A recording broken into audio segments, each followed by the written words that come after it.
ప్రతి ఇంట్లో భారత రాజ్యాంగం ఉండాలి.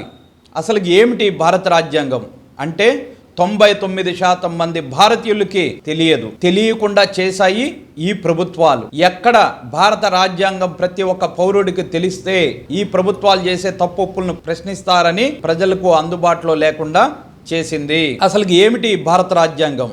ఎందుకోసం ఈ భారత రాజ్యాంగం అంటే ప్రజాస్వామ్య ప్రభుత్వాల ముఖ్య లక్షణం రాజ్యాంగ పాలన.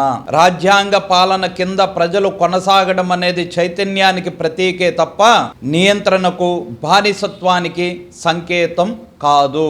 రాజ్యాంగం ఒక దేశ మౌలిక మరియు సర్వోన్నత శాసనం.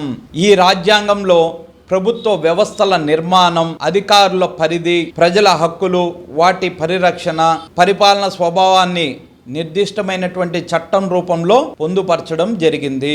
ఒక ముక్కలో చెప్పాలంటే దేశంలోని అన్ని చట్టాలకు రాజ్యాంగమే మూలాధారం. ఈ రాజ్యాంగం 1950 జనవరి 26వ తేదీన అమల్లోకి వచ్చింది. ఆ రోజే మనం రిపబ్లిక్ డే, గణతంత్ర దినోత్సవం కూడా జరుపుకుంటాము. ప్రపంచంలోనే ప్రపంచ లిఖిత రాజ్యాంగాల్లో అతిపెద్దది మన భారత రాజ్యాంగమే. మరి అటువంటి రాజ్యాంగాన్ని ప్రతి ఒక్కరూ తెలుసుకోవాల్సిన అవసరం ఉంది. ఈరోజు ప్రభుత్వాలు మనకు తెలియనీయకుండా చేశాయి, కానీ మనం తెలుసుకోవాలి. ఇది మన హక్కు. ఈ దేశంలో మనం బ్రతకాలంటే, మనం జీవించాలంటే మనకి మొట్టమొదట తెలియాల్సింది రాజ్యాంగం, భారత రాజ్యాంగం.